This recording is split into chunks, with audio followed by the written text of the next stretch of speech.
আসসালামু আলাইকুম। সপ্তম শ্রেণীর শিক্ষার্থী বন্ধুরা, তোমাদের সকলকে আমার চ্যানেলে স্বাগতম জানাচ্ছি। সেই সাথে স্বাগতম জানাচ্ছি আজকের এই গণিত ক্লাসে। তোমাদের গণিত বইয়ের 21 পৃষ্ঠায় দেওয়া আছে ক্রমিক সমানুপাত।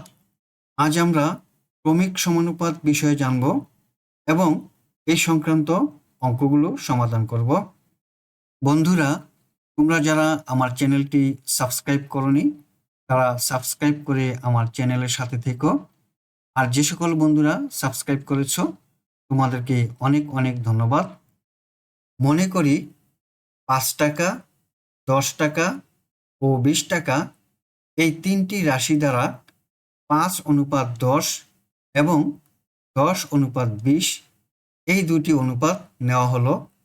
এখানে 5:10 সমানুপাত 10:20 এ ধরনের সমানুপাতকে ক্রমিক সমানুপাত বলে। 5 টাকা, 10 টাকা ও 20 টাকাকে বলে ক্রমিক সমানুপাতি। তিনটি রাশির প্রথম ও দ্বিতীয় রাশির অনুপাত এবং দ্বিতীয় ও তৃতীয় রাশির অনুপাত পরস্পর সমান হলে সমানুপাতটিকে ক্রমিক সমানুপাত বলে। ক্রমিক সমানুপাত কাকে বলে আমরা জানলাম। রাশি তিনটিকে ক্রমিক সমানুপাতি বলে। তাহলে ক্রমিক সমানুপাতি কাকে বলে তাও আমরা জানলাম। এখানে দেওয়া আছে 5:10 সমানুপাত 10:20। এই অনুপাত দুটিকে আমরা এখন লঘিষ্ঠ আকারে প্রকাশ করি। 5:10কে 5 দিয়ে ভাগ দিই, তাহলে 5 একে 5, 5 দুগুণে 10।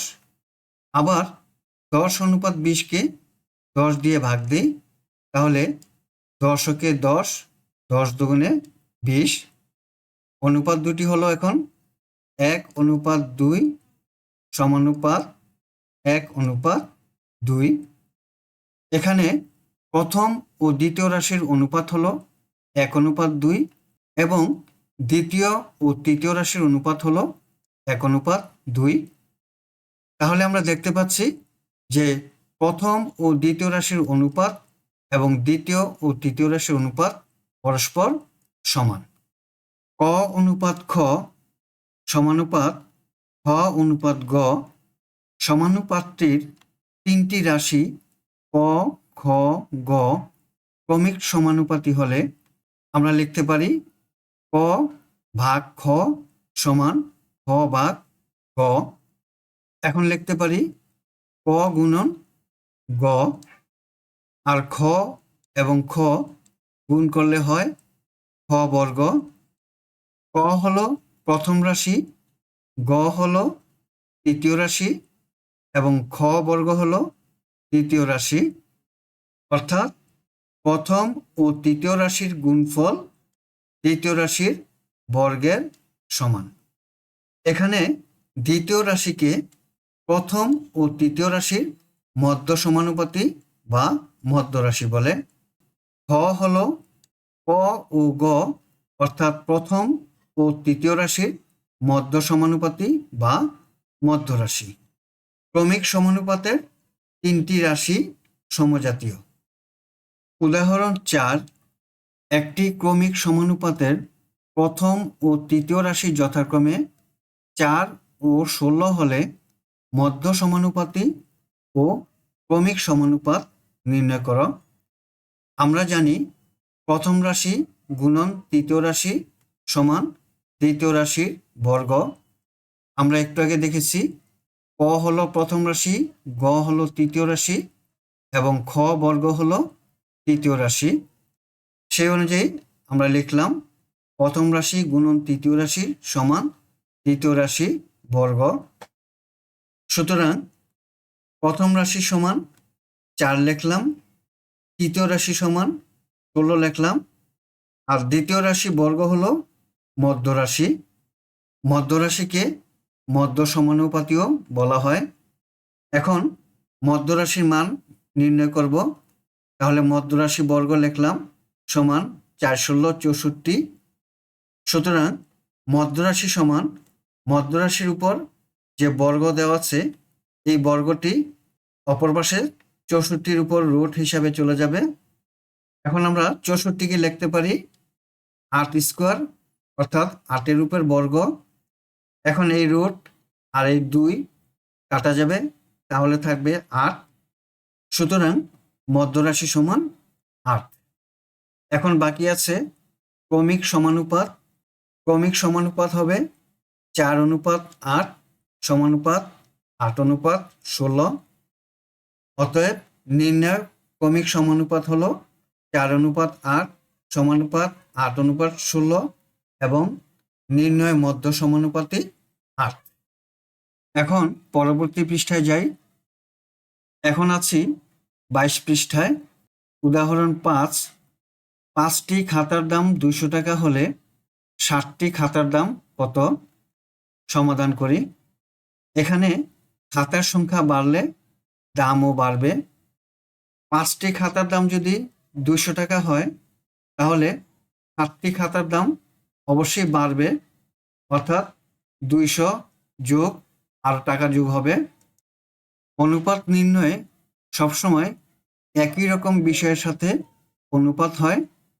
যেমন খাতার সাথে খাতার অনুপাত হবে, টাকার সাথে টাকার অনুপাত হবে, সময়ের সাথে সময়ের অনুপাত হবে। কখনো সময়ের সাথে টাকার অনুপাত হবে না, অথবা খাতার সাথে টাকার অনুপাত হবে না। তাহলে এই অঙ্কে 5টি খাতার সাথে 60টি খাতার অনুপাত হবে এবং 5টি খাতার দামের সাথে 60টি খাতার দামের অনুপাত হবে। লেখা হলো খাতার সংখ্যার অনুপাত সমান খাতার দামের অনুপাত। তাহলে 5:7 সমান এই 200 টাকা অনুপাত 60টি খাতার দাম। আমরা 60টি খাতার দাম জানি না, তাই 60টি খাতার দাম নির্ণয় করব। বা 5/7 সমান 200 টাকা ভাগ 60টি খাতার দাম। এখন 7 গুণন 200, এখানে লেখা হলো 7 গুণন 200। আর এখানে 5 গুণন 60টি খাতার দাম। যেহেতু 60টি খাতার দাম নির্ণয় করব, তাহলে 5 ভাগ হয়ে যাবে। 7 গুণন 200 ভাগ 5, 5 দিয়ে 200-কে ভাগ করলে 40, 7 দিয়ে 40-কে গুণ করলে 280 টাকা। অতএব 60টি খাতার দাম হলো 280 টাকা। উদাহরণ 6, 12 জন লোক একটি কাজ 9 দিনে করতে পারে। একই হারে কাজ করলে 18 জনে কাজটি কত দিনে করতে পারবে? লোক সংখ্যা যদি বাড়ে, তাহলে সময় কম লাগবে। 12 জনে যেই কাজ 9 দিনে করতে পারে, 18 জনের সেই কাজ অবশ্যই আরো কম সময়ে কাজ করতে পারবে। সেজন্য লোক সংখ্যা বাড়লে সময় কম লাগবে। আবার লোক সংখ্যা যদি কমে, তাহলে সময় বেশি লাগবে। লোক সংখ্যার সরল অনুপাত সময়ের ব্যস্ত অনুপাতের সমান হবে। এখন 12 জনের সাথে 18 জনের অনুপাত হবে, তাই লিখলাম 12:18। 3-এর সাথে 3-এর অনুপাত হবে, তাই লেখা হলো নির্ণয় সময় অনুপাত 9 দিন। এখন ভগ্নাংশে পরিণত করি। 12/18 সমান নির্ণয় সময় ভাগ 9 দিন। 6 দিয়ে 12 এবং 18-কে ভাগ যায়, 6 দুগুণে 12, 3 6 18। এখন 2 এবং 9 দিন গুণ করি, লেখা হলো 2 গুণন 9। আর নির্ণয় সময় গুণন 3। যেহেতু সময় নির্ণয় করব, তাই লিখলাম নির্ণয় সময়। 3 দিয়ে 2 এবং 9-কে ভাগ করি। এখন 3 দিয়ে 9-কে ভাগ করলে 3 3 9, 2 এবং 3 গুণ করলে হয় 6 দিন। সুতরাং নির্ণয় সময় 6 দিন। বন্ধুরা, এতক্ষণ তোমাদের গণিত বইতে উদাহরণে দেওয়া ক্রমিক সমানুপাত বিষয়ক অঙ্কগুলো সমাধান করলাম। আমার এই ভিডিও নিয়ে যদি তোমাদের কোনো মতামত থাকে, তাহলে কমেন্টসের মাধ্যমে জানাতে পারো। আজ বিদায় নিচ্ছি। আসসালামু আলাইকুম ওয়া রাহমাতুল্লাহ।